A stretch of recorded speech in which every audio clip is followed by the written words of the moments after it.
La renovación de enfoques en integración regional, el papel de la infraestructura. Quiero partir de mostrarles estos dos gráficos que proceden de trabajos recientes del BID. A la izquierda está la brecha de integración comercial intrarregional que tiene América Latina vis a vis de todas las otras regiones del mundo, con excepción de África subsahariana. La proporción de las exportaciones intrarregionales sobre las exportaciones totales en los últimos 50 años es bastante mayor para Asia Oriental y el Pacífico, el Hemisferio Occidental y la Unión Europea que en el caso de América Latina y el Caribe. A la derecha se compara la integración de Asia y América Latina con el mundo, medida por su participación en las exportaciones mundiales. Y vemos que la participación de América Latina y el Caribe en las exportaciones mundiales a lo largo de 50 años está más o menos estancada en 5%, mientras que la participación de Asia Oriental creció enormemente. El punto que queremos marcar es el siguiente. En Asia del Este se verifica un mayor grado de integración global y al mismo tiempo un mayor grado de integración intrarregional. Es decir, la integración regional y global no son alternativas, sino que pueden ir de la mano. Entonces, el tema tiene que ver con cómo hemos hecho nosotros, latinoamericanos, la integración regional. Y en esta lámina está el resultado comercial de 50 años de integración regional desde la creación de la LALC en 1960. Esto es, a 2010, América Latina tiene un grado de integración comercial del orden de 19%. Con un rango de variación entre la comunidad andina 8% y el mercado común centroamericano 25%. En el medio, el Mercosur con 15% de participación en las exportaciones intrarregionales sobre el total de las exportaciones mundiales. Obviamente aquí tiene que ver el peso de las materias primas en el comercio global de nuestros países, tan importante como hemos visto en el bloque anterior. Y eso lo podemos graficar en el caso del Perú, al observar en este cuadro los principales países de destino de nuestras exportaciones, que cambian significativamente según se trate de materias primas o de productos no tradicionales. En las columnas del medio de este cuadro vemos las exportaciones tradicionales del Perú y sus principales países de destino: China, Suiza, Canadá, Estados Unidos. En las columnas de la derecha se presenta el ranking de países de destino de las exportaciones no tradicionales, el cual es significativamente diferente. Estados Unidos en primer lugar, pero luego Venezuela, Colombia, Ecuador, Chile, algo más atrás, Bolivia, Brasil, entre otros. Entonces, la integración regional tiene una importancia mucho mayor que la que aparece en las cifras más agregadas, sobre todo teniendo en cuenta las exportaciones no tradicionales. No obstante, es claro que algo muy importante ha faltado en el enfoque de la integración regional en América Latina y en ese sentido un tema central es la infraestructura. Hoy en día hablamos de la complementariedad del software y del hardware de la integración. Esta es una formalización muy interesante que corresponde a la estrategia de integración competitiva, global y regional recientemente aprobada por el BID. ¿Cuál es el software? Es la arquitectura comercial, cuyo desafío actual es la profundización y convergencia de los acuerdos comerciales, en particular reglas de origen para crear incentivos a la integración productiva. Es también la regulación comercial, que tiene relación con las barreras no arancelarias, y todo el área de la facilitación y promoción de exportaciones e inversiones para la internacionalización de las empresas. ¿Y cuál es el hardware? Es la integración física, donde el desafío es la implementación de proyectos de inversión para conectividad regional, lo cual implica la reducción de brechas en materia de infraestructura de integración y reformas en procesos sectoriales de integración de transporte terrestre, marítimo, aéreo, entre otros, con el objetivo de reducir costos de transporte, fomentar la competitividad y promover el desarrollo descentralizado. Este gráfico no hace sino reafirmar el punto anterior, de la mayor importancia de los costos de transporte vis a vis de los aranceles en todos los países de la región y tanto para la integración global como para la regional. El tema de la integración física ha asumido precisamente desde la última década y con renovado enfoque, ha sido asumido por América del Sur. sobre la base de 3 ideas fuerza. Los acuerdos comerciales son importantes, pero sin integración física no habrá integración sudamericana. No se trata solo de comercio, es decir, de superar el problema de los costos de transporte, sino que el enfoque se centra, como vamos a ver, en una visión de desarrollo descentralizado. Y se trata de generar infraestructura regional para articular un territorio que tiene la característica de ser discontinuo, y esto es particularmente importante para América del Sur. Pasemos entonces a la integración física sudamericana, el balance de una década. Lo que vamos a presentar ahora corresponde a una reciente publicación que nos ha tocado liderar como obra colectiva que congregó el concurso de unos 18 expertos de Perú, Brasil y organismos internacionales. ¿Cuáles son los retos de la integración física sudamericana? Primero, superar barreras geográficas de América del Sur. Segundo, integrar el hinterland o espacio interior sudamericano. Tercero, propiciar la integración regional descentralizada. Cuarto, concebir América del Sur en la globalización, de donde surge la llamada función interoceánica de los ejes IRSA, la función Atlántico-Pacífico. Sudamérica es ciertamente un territorio discontinuo y esta lámina lo grafica. Las barreras geográficas generan islas o franjas territoriales que no se comunican entre sí. De allí surge la idea de los ejes de integración y desarrollo como puentes que vinculen estas islas. En lo que respecta a la renovación de enfoques, los ejes de integración y desarrollo son el concepto clave. Cada eje es un espacio geográfico, no es un proyecto de infraestructura. Es un espacio territorial del cual la infraestructura es el proyecto estructurante. Entonces, este enfoque nos saca de la idea de corredores de transporte y de la perspectiva únicamente sectorial para conducirnos a tener una mirada territorial con visión geoeconómica.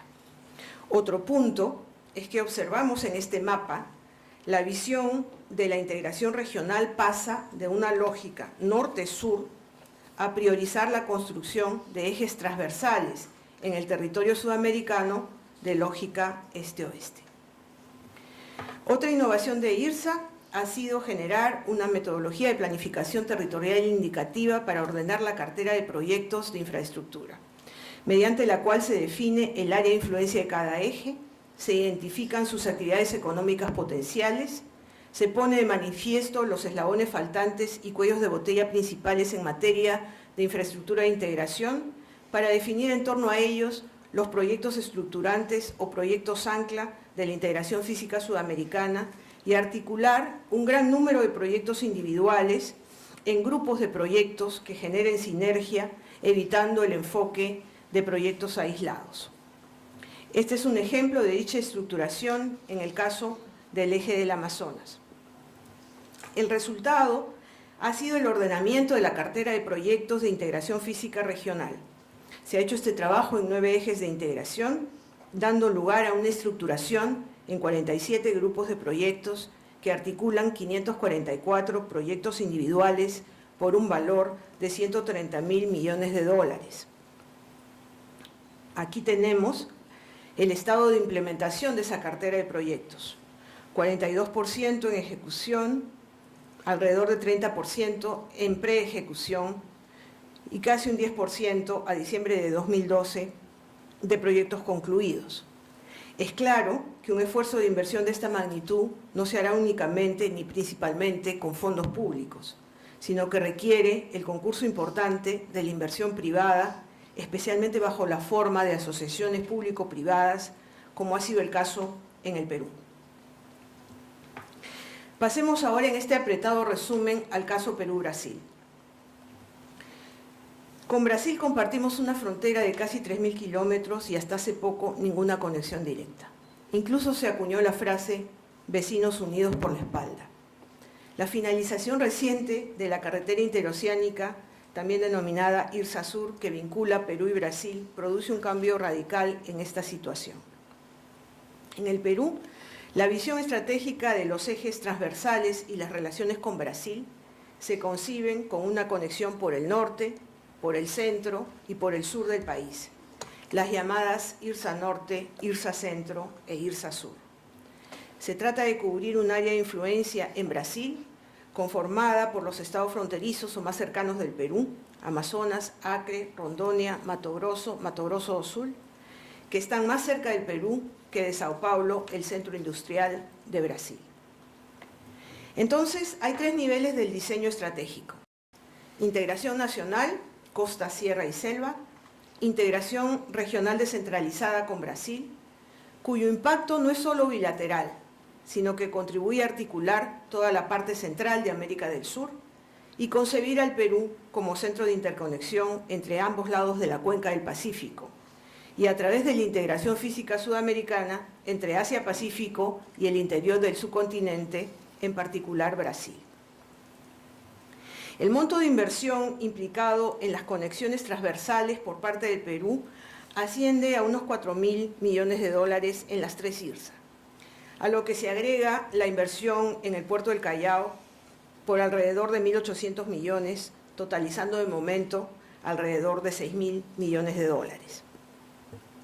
El diseño completo, en el caso del Perú, incluye conexiones en 4 ejes que corresponden a un diseño interno de conexiones transversales y longitudinales para articular el país. Pero no solo ello, sino también que la inserción en la globalización genere oportunidades no solo para la capital, sino igualmente para las regiones interiores del país. Luego de haber concesionado las transversales norte y sur, el centro está todavía pendiente en buena parte, hoy en día estamos abocados a sacar adelante a través de Proinversión varias secciones de la carretera longitudinal de la sierra. Esta carretera, una vez completada, producirá un efecto de sinergia con las conexiones transversales en beneficio de la conectividad del conjunto del país entre sí y con la globalización. Pasemos ahora a esta última parte de mi presentación, que va a vincular dos cuestiones entre las cuales aparentemente no habría ninguna relación: integración física sudamericana e inserción hacia Asia-Pacífico. La dinámica de la demanda mundial se vuelca hacia el Pacífico. Esa es una realidad. Y con la caída de los aranceles, producto de los acuerdos comerciales, los costos logísticos relacionados con el transporte de carga a los mercados de destino se convierten en algo esencial. Este es un tema clave de la aproximación competitiva de nuestros países y empresas hacia la cuenca del Pacífico en el siglo XXI. Es decir, se trata de la problemática de la conectividad de América del Sur con Asia-Pacífico y de cómo llegar de manera competitiva a esos mercados, sea a través de una conexión directa por el Pacífico o bien la conexión por el Atlántico Índico. Esta línea de análisis nos conduce a examinar la llamada funcionalidad interoceánica de los ejes IRSA. ¿Cuál es la expectativa? Lograr la consolidación de carga en nuestros puertos, procedente de países sudamericanos no ribereños del Pacífico, en particular Brasil, con destino hacia el lado asiático de la cuenca del Pacífico. Recíprocamente, intermediar también parte de los flujos que vienen de los países asiáticos hacia el interior del continente. De ser así, podría alcanzarse la escala necesaria para pretender establecer un tráfico marítimo directo entre ambos lados de la cuenca del Pacífico por el Pacífico Sur. Para que ello sea posible, el establecimiento de conexiones de transporte eficientes desde la costa del Pacífico hacia Brasil es necesario. ¿Cuáles son los posibles beneficios? Primero, reducir costos logísticos en el comercio internacional. Segundo, el Perú y otros países andinos ribereños del Pacífico Sur se beneficiarían no solo por mayores exportaciones de bienes, sino también de servicios, almacenaje, transbordo, plataformas logísticas, etc. Tercero, se trata de aprovechar la oportunidad de poner en valor como factor de competitividad internacional nuestra ubicación geográfica de cara al Pacífico. No obstante, es importante profundizar las evaluaciones sobre esta posibilidad con una perspectiva realista. Por el sur se han hecho algunas mediciones con respecto a la carretera interoceánica, en las que se concluye que si bien desde el centro logístico de Portobelo, en el estado de Rondônia, en Brasil, podría haber una diferencia a favor en la ruta por el Pacífico, esta no parece ser lo suficientemente convincente como para inducir a los operadores de carga un cambio en la ruta tradicional hacia el Asia por el Atlántico. Por el norte, también se han hecho algunas mediciones con respecto al eje del Amazonas en su potencialidad de ser ruta al Pacífico desde la zona franca de Manaos en la Amazonía brasileña y a través del puerto de Paita hacia el Asia. Y las conclusiones preliminares son similares. Hay una diferencia a favor, pero no parece ser lo suficientemente convincente como para inducir a los operadores de carga un cambio en la ruta tradicional al Asia por el Atlántico o por el Pacífico Norte. Y la causa principal está en la diferencia de conectividad de los servicios de línea marítima de las costas atlántica y pacífica de América del Sur. Este índice, elaborado por la UNTAC, muestra que la conectividad es mucho mayor en los puertos del Atlántico que en los puertos del Pacífico. La conclusión es que hay que trabajar mucho el tema logístico, especialmente para la proyección al Pacífico. En materia de costos logísticos, América Latina está muy por encima del promedio mundial. Esto no es un tema que se resolverá en el corto plazo, pero construir la viabilidad de una ruta directa al Asia por el Pacífico Sur está ciertamente en la agenda del mediano y largo plazo para América del Sur. El punto está en si lo va a hacer cada país ribereño del Pacífico por sí solo o hay una forma de cooperar con los otros. En efecto, hay una lógica de competencia entre los países ribereños del Pacífico por jugar el rol de puerta de entrada del Asia hacia América del Sur y recíprocamente salida al Pacífico del interior del continente. Hacia el sur, el Perú compite con Chile en cuanto a la salida al Pacífico de los ejes de interconexión sudamericanos. Hacia el norte, esa competencia es entre los propios países andinos, Perú, Ecuador y Colombia. Tal vez hay una oportunidad en la Alianza del Pacífico recientemente creada, cuyo tratado marco el ministro nos ha anunciado esta mañana que ya ha sido ratificado por parte del Perú. Tal vez hay una oportunidad, decimos, para trabajar en conjunto este importante tema de la logística marítima del Pacífico, con la participación de Chile, Colombia y Perú, pero también México y más adelante Panamá cuando ingrese a la alianza, los cuales en términos portuarios son muy importantes en la interconexión entre ambos lados de la cuenca del Pacífico.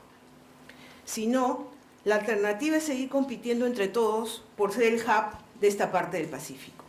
Y eso no parece ser la mejor opción. Creo que este es el desafío de América del Sur y más allá de América Latina, y que aquí se encuentran elementos de compatibilidad entre la integración física sudamericana y la Alianza del Pacífico, como esquemas renovados de integración regional de cara al siglo XXI, todo lo cual requerirá, desde luego, la asociación público-privada y el concurso de la inversión nacional y extranjera. Muchas gracias.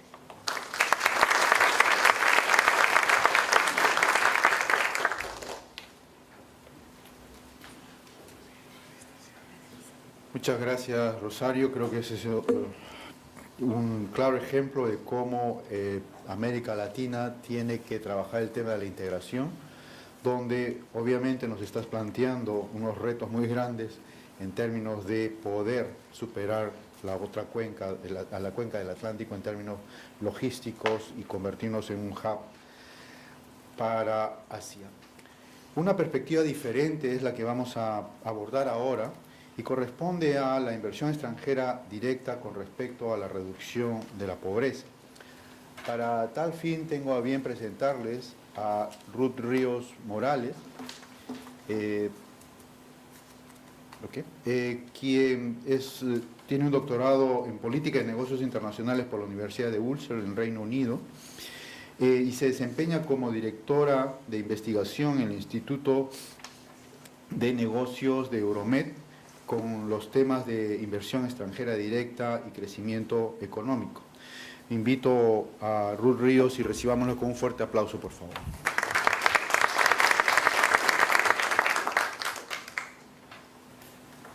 Gracias, Alejandro. Buenos días, señoras y señores. Es un gran placer de estar aquí delante de ustedes, gracias a la Universidad del Pacífico que me ha dado esta oportunidad de venir y presentar parte de mi trabajo de investigación a ustedes. El tema en realidad que voy a presentar es la inversión extranjera directa como instrumento de crecimiento económico y también de reducción de la pobreza. En la era de la globalización, la inversión extranjera directa ha sido considerada como un método eficaz para la reducción, para el crecimiento económico y reducción de la pobreza. Especialmente el Banco Mundial, a finales de los años 90, ha hecho mucho énfasis en esa filosofía. Es por ello que hemos visto que muchos países han abierto sus puertas al capital extranjero. Incluimos a estos países los países latinoamericanos. No obstante, hemos observado que solamente un número muy reducido de países ha podido en realidad utilizar la inversión extranjera directa como instrumento de crecimiento económico y reducción de la pobreza. Aquí hay que señalar cuáles son la razón principal es que atraer inversión extranjera directa a un país no basta, sino más bien hay que crear y buscar un entorno adecuado con políticas holísticas que pueda en realidad crear un ambiente propicio en la economía de los países para que estas economías puedan absorber los beneficios directos e indirectos de la inversión extranjera. Por lo tanto, el objetivo de esta presentación es poner de relieve algunos aspectos importantes de las estrategias de un modelo que hemos elaborado y desarrollado en base a las experiencias de países que más éxito han tenido en la utilización de la inversión extranjera directa como instrumento de crecimiento económico y también de reducción de la pobreza. En cuanto a la literatura académica, podemos observar que la importancia de la inversión extranjera directa en el crecimiento económico de la economía mundial, vamos a decir, ha generado mucho interés por parte de los académicos. Hemos visto que en los últimos años hay una literatura muy robusta en cuanto a la inversión extranjera directa. Sin embargo, muchos de los estudios se han enfocado en ver cuáles son los factores preponderantes que atraen al inversor a ciertos países. Y en cuanto a la literatura que en realidad se ocupa de lo que es la inversión extranjera directa, reducción de la pobreza y también del crecimiento económico, es muy reducida. Y los trabajos más importantes que podemos encontrar son aquellos hechos por Dollar and Gray, de Mello, Graham, Roderick, Stiglitz, el Fondo Monetario Internacional y el Banco Mundial también han realizado muchos estudios en este campo. ¿Cuál es el papel que la inversión extranjera directa juega en la economía de un país? Pues la inversión extranjera directa crea empleo. También debería generar aumento en las exportaciones de los países, por lo tanto contribuye con el Producto Interno Bruto. También en el largo plazo las inversiones extranjeras directas deben contribuir con el desarrollo económico. Últimamente se ha hecho mucha investigación sobre los efectos indirectos de la inversión extranjera directa. A ellos se les conoce con el nombre de spillovers. Y aquí se considera que los spillovers son en realidad un poderoso aliciente para el incremento de la economía y también para la reducción de la pobreza. ¿Por qué?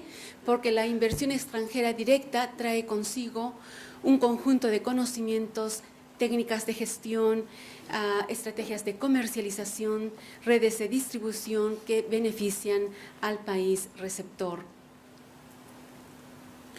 Si queremos ver más claramente cuál es cómo contribuye la inversión extranjera directa en las economías de los países, podemos utilizar esta ecuación macroeconómica. La inversión extranjera directa va a influir, por supuesto, en la segunda variable, la inversión nacional. También debería generar o aumentar las exportaciones, por lo tanto, también aumentará o influirá sobre las exportaciones del Producto Interno Bruto, y si genera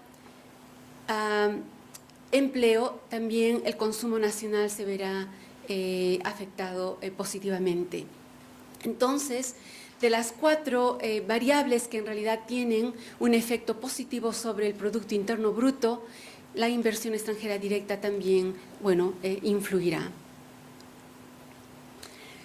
En cuanto a la reducción de la pobreza, se reconoce o hay una correlación muy fuerte entre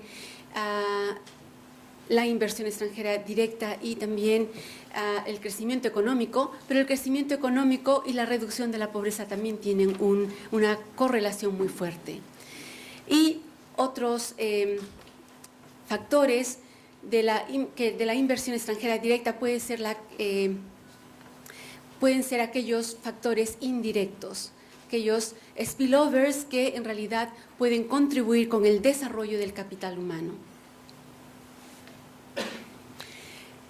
La siguiente figura en realidad nos muestra la evolución de la inversión extranjera directa desde los años 70. Vemos aquí que es a partir de los años 90, cuando vemos en realidad que la inversión extranjera directa empieza a crecer. Una gran parte de esta inversión está dirigida a los países desarrollados. Los países en desarrollo también reciben una, proporción mucho más constante y menos volátil.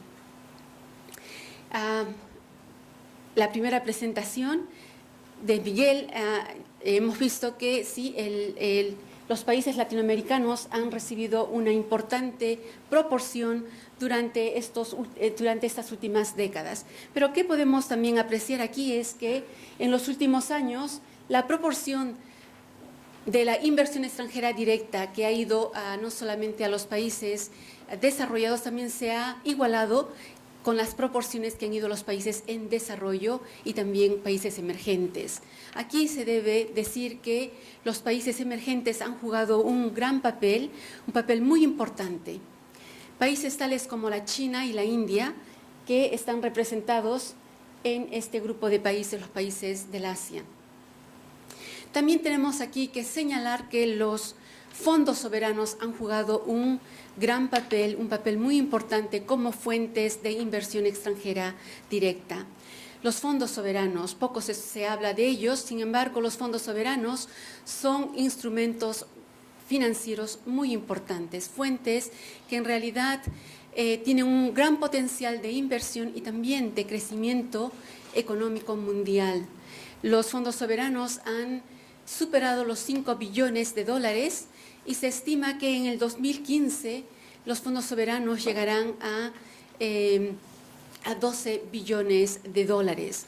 Hasta el 2011, las Naciones Unidas ha hecho una estimación que los fondos soberanos habían invertido en los países en un monto de 125.000 millones de dólares, lo que equivale a un 2.5%. Por tanto, podemos darnos cuenta del potencial de estos nuevos, fuentes de inversión. Y lo bonito es que estos fondos soberanos pertenecen en su mayoría a los países emergentes y países en desarrollo. Un 83% de estos fondos son de los países emergentes y países en desarrollo. También podemos ver que hay factores que determinan los flujos de entradas a los países extranjeros, a los países. ¿Cuáles son los factores en realidad que han atraído esa inversión a los países? Primeramente, los inversores buscan países con estabilidad macroeconómica. También países que tengan una disponibilidad de fuerza de trabajo calificada y de una buena infraestructura, que tengan un cierto nivel de desarrollo tecnológico. También muchos inversores siguen buscando, como hemos escuchado, por ejemplo, en Latinoamérica, los inversores vienen a Latinoamérica buscando los recursos naturales y otros inversores buscan ampliar sus mercados. Aquí queremos señalar que convertirse en un país receptor de la inversión extranjera directa no es suficiente para crear desarrollo económico ni la reducción de la pobreza, sino más bien